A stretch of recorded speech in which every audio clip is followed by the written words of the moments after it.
E2 Farmall 51 here. Alright, I just happen to have my Hero 2 GoPro, so if it looks a little different, that's why I'm not on my regular GoPro, which I'm looking at getting a 8 or a 9 next. Hadn't heard too good of things about the 10, some battery things. I might let them sort out some stuff here, but well, we made a Dufour Tractor Parts run, as you can see. Those are the pads for the brakes and the valve cover gasket, which you want to lay it up there. And the cap was not in yet. Distributor, I mean not distributor. Magneto cap and plug wires. So I got the new gas manifold for it. And that's about the only thing replacement they make, I believe. I had to find another bolt for the gasket, the manifold there, but I've got to get a gasket for this. It wasn't in the kit, but he's got that for me, so yeah, so I got the rear end draining. Fluid looks excellent in it. Well, I'm glad it had no water in it. As you can see, it's nice and it's dark, but it's oil, and I see no water whatsoever in it, so that's a plus. I know that the gears, for the most part, I know the gears are not rusted in there, so there was no water that come out. Usually water will be, when this all settles, if you leave it alone, water will settle to the bottom first, and when you drop that plug, it'll water out first, and then the oil will come out. A lot of times on these old tractors, they'll sweat, especially if it's on the side of a building like this, or outside, they'll tend to sweat. Water will go to the bottom. When you go to drain the plug, you'll have a little bit of water. A spoonful or two is not that bad. A quart or something, yeah, you got a problem. But yeah, so I got the fuel pump off. Got the rebuild kit for that. There's a diaphragm in there, and which, yeah, I already got that at the house. So I'm working on that. Like I say, got the manifold, got plug wires and cap coming for it. So I'll have all that. Got my Purelator reusable oil filter cleaned up at the house. I've been soaking it in Dawn, got it all cleaned out. I got to get an O-ring for that. Put in there. I'm still having this rocker here still a little stiff.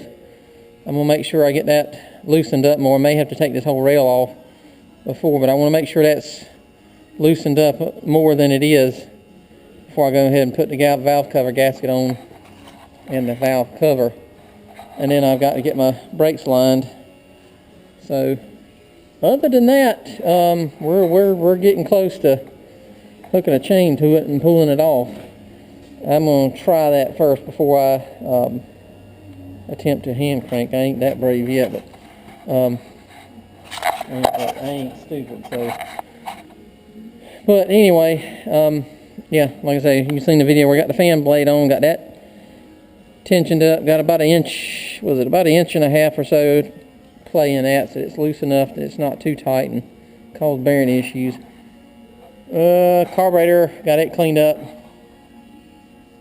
Brakes is going to be the only next big little hurdle here. I'm going to have to take these off, soak them, wire wheel the fool out of them, and clean them up. I got some rust. I can't think of the name of it, but it's it'll eat all the rust off of it.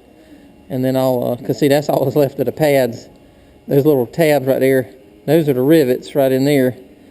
So I'll get those off and soak them, clean them up, make them stick. At least need one brake to work or something at least. But yeah, that's where we're at. Nothing, no major thing, but basically just tidying up a few little things. I went ahead and painted this with the high heat paint. It come just bare metal, of course, but I had oil on it and I had to wipe it off, and made a gasket for the fuel bowl. I actually got a fuel bowl and a long fuel bowl and everything for the fuel pump I had a short one like you would see on a Super A or a Cub, and it was not, I was afraid it wouldn't have the volume or allow enough fuel in there. So, and I'm pretty sure that long fuel bowl had something to do with it being a kerosene burner.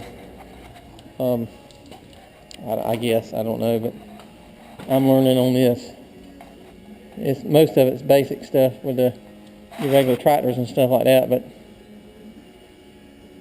it's pretty close to a Super A engine. A few little things are different, but I appreciate all the likes, comments, and everything. I'm getting kind of excited here. I'm hoping to have this done by plow day if everything goes according to plan. So, but I'm gonna try to keep it short today. So, but anyway, that's it on the 1938 Farmall F12.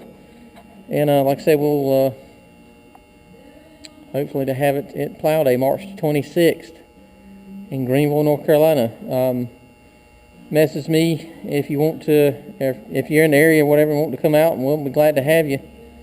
We'll have a meal and plenty acres of plow. So, but all right. Well, thanks for watching, and we'll catch you later.